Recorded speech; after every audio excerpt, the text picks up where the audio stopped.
Okay, so if you've watched my videos before, you probably know I built this Samurai for King of the Hammers, and I participated in that race 3 times. And honestly, it's just a little too much for this little rig.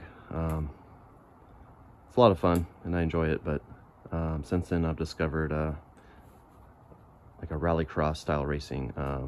It's an offshoot of the Gambler 500. It's called HooptieX, and I've done 3 of them now, and honestly, I'm hooked. So I want to do a quick little walk around, show some of the modifications I've done to make this thing a little more suitable for that style racing. I mean, honestly, it's not that great of a vehicle for it. It's underpowered, it's top heavy, but it's so much fun. So I've been trying to make it lighter. There's kind of a pile of my skid plates. It's like almost 50 pounds worth of skid plates that I don't need for this style racing. I've done that, and then I lowered it.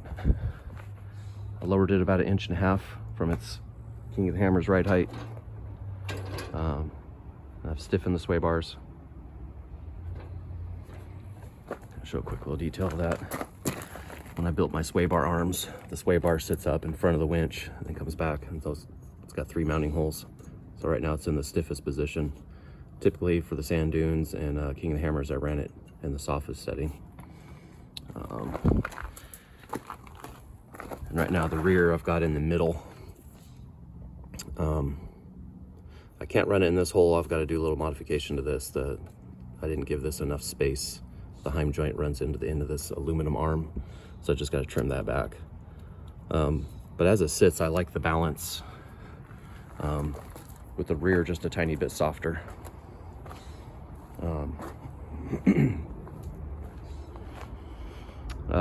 I took out the transfer case with the crawling gears, and I put a stock transfer case in it. So for the HooptieX, I run it in low range, which really only gives me a top speed of maybe 35 miles an hour, 40 miles an hour. But the courses are so twisty that you really never get any speed higher than that. At least I don't right now. So kind of its biggest limitation right now is power. This winter I plan on finishing up the turbo project, and that should take care of that problem. It's pretty cool, being that this thing is built for kind of more of a strict sanctioning body with the roll cage and safety requirements with the window nets and the harnesses and just the construction of the cage and everything. They allow me to take a passenger, which is pretty fun. Get to take my kids or my wife and trade off, and so more of us get to enjoy it. So yeah, if you